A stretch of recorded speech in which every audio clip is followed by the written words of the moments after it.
Welcome to Vermont Today. I'm Terry Girolman, and my guest this month is Peter Diamondstone.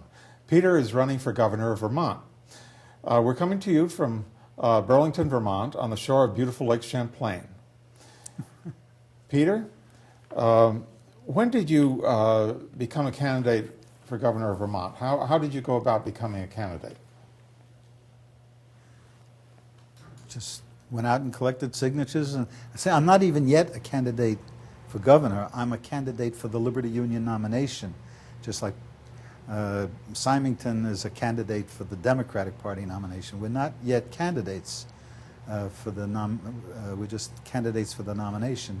So the election in September, the primary election. Yeah, that will decide, and I'm sure that I will become that unless there's a very extensive write-in campaign to keep me from being the governor, and similarly with Symington or Douglas, but there's always that doubt. We can't say for sure that we're the candidates, although we print that we are, but that's our private statements. That's not official. I'm still just a candidate for the nomination.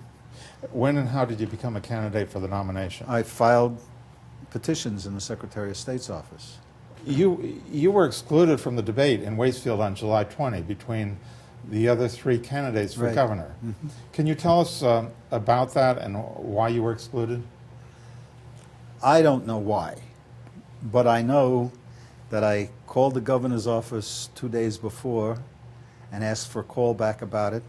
On Saturday, somebody called me with the phone number that was on the flyer distributed on Saturday, and I called that number, and they said it was cut off, it was disconnected.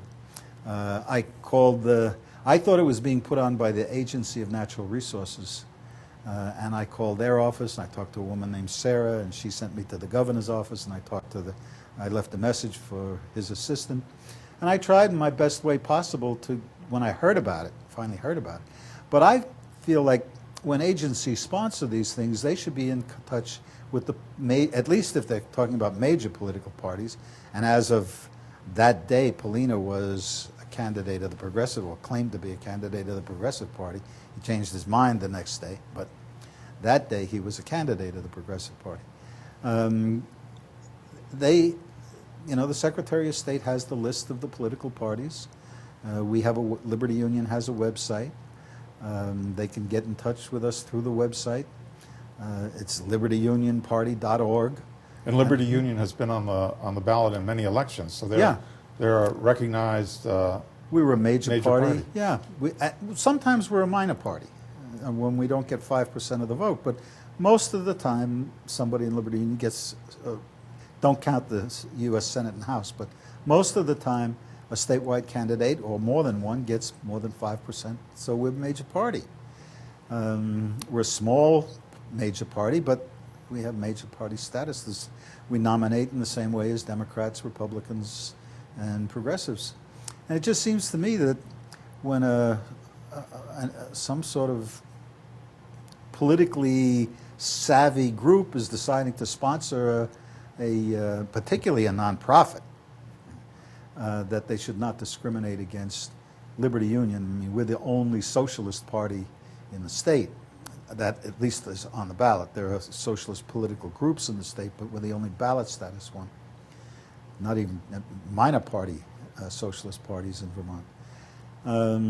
And so it has a very odd smell about, maybe the only ones who are being promoted here are people who support the functions. I mean, they get their money, those organizations, from charity, quote unquote, right? Contributions. From whom? Well, the big ones come from big corporations. And so maybe they have some responsibility to those people, but if they're a nonprofit, they really have some responsibilities to everybody.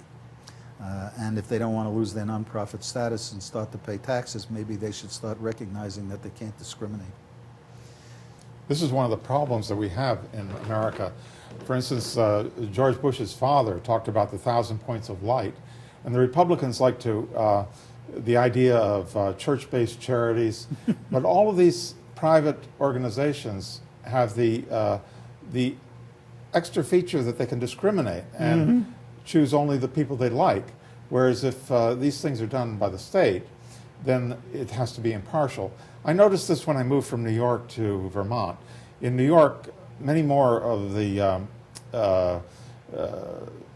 welfare agencies are state operated, whereas in Vermont it's more United Fund and so-called private, although the United Fund is not really private since people assume when they give to it that it's going to be distributed fairly. But by having things private in Vermont,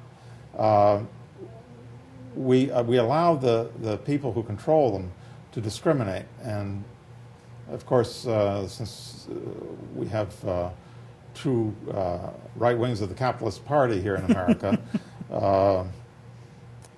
only the capitalist point of view is allowed to be presented often. Can you tell us how you were excluded from the debate in Waitsfield? I made it very clear to them, and I have a problem talking about the facts because it's still a case, all right? But I offered to leave. When they said they didn't want me, I said, I will leave if you arrest me and charge me with doing something wrong, or you just give me a citation telling me I'm doing something wrong and I got to show up in court. I'll walk away. I told them a half a dozen times, if not more. And they would not give me a citation. They would not arrest me. They would drag me across the yard. It seemed like about 100 yards out to the street. When I got out to the street, I said, am I under arrest? And they said, no. And I said, well, I'm going back in because this meeting is open to the public. That's what the leaflet says. And I'm part of the public, so I'm going back in. And they said, no, you're not. You're under arrest for trespass and disorderly conduct. But only after they dragged me across the yard and said I'm not under arrest. They actually physically abused you, whereas all they needed to do was... All they had to do was give me a citation. I'd have walked away. Yeah. If they wanted to arrest me there, I would have gone. I was arrested at the State House with Sanders and Sweetser and Long giggling when there was a candidates forum in '96 for major party candidates. And I said, I'm a major party candidate. National Petroleum Radio and Television are discriminating against me. I said, I'm going on the stage with them. Sheriff put his hand on my shoulder. He said, Peter, you're under arrest for trespass. You can go quietly, or I'll put the cuffs on you. And I said, I'm 62 years old. I'm too old to give you any grief. Let's go. And we walked out together. They put me in a car. They took me to the station. And that could have happened in Waitsfield. But they didn't want to do that. They wanted to drag me across the field. But you were older than 62 at that point, right? No, now I'm 73. Oh, you're 73. Now I'm 73. In '96, I was 62 or whatever. I wasn't quite 62. And the day before the arrest, I said to my daughter, I was talking to her on the phone, I said, Jessie, I can't go through these kind of arrests anymore. I'm not getting arrested anymore. I'm too old for this stuff. But there was no alternative. Right? You could just give me a summons, give me a citation, and I'll leave. But they wouldn't, because at that point they weren't prepared to say I was doing anything wrong. We should point out, too, that you were as a legitimate a candidate as any of the others, except perhaps Douglas himself, since Douglas is already governor. But the others had not gone through the primary yet. Right, and neither has Douglas. He's no more a candidate than Symington. Right, he's got to get, of course, I mean, the chances of him not getting the nomination are very immensely slim. The same with Symington, the same with me. It's very unlikely that we won't be the nominees, but it's possible. And so it's not fair to call us the candidate of the Democratic Party or the Liberty Union or the Republican Party. And Polina is easy. He can't file until September as an independent. He may not file. But at the time of the debate, he was presumed to be the progressive He was in the nominee. same position as the rest of us. Yeah. And I watched that happening with Clavell, and I now see it happening with Polina. In the background is the puppeteer named Sanders, who says to Clavell, if you are on the ballot as a progressive, you don't get my support. And he says to Polina later this year, if you're on the ballot as a progressive, you don't get my support. That's why he became an independent. Right? You can make just so many concessions in your life. And if you can make concessions that easily, what happens when you become governor? People should ask themselves whether we really have a democracy here in America if certain candidates can be excluded from a debate and we only hear 3 points of view, whereas there are actually 4 points of view. Well, we're running out of time now. It's been very interesting talking to you, Peter. It's been fun. Maybe we could thank do you for it, coming. Maybe we could do it again. Yes, I would like that. Okay.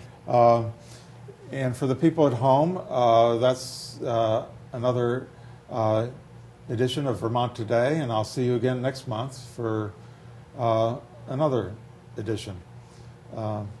Thank you for joining us.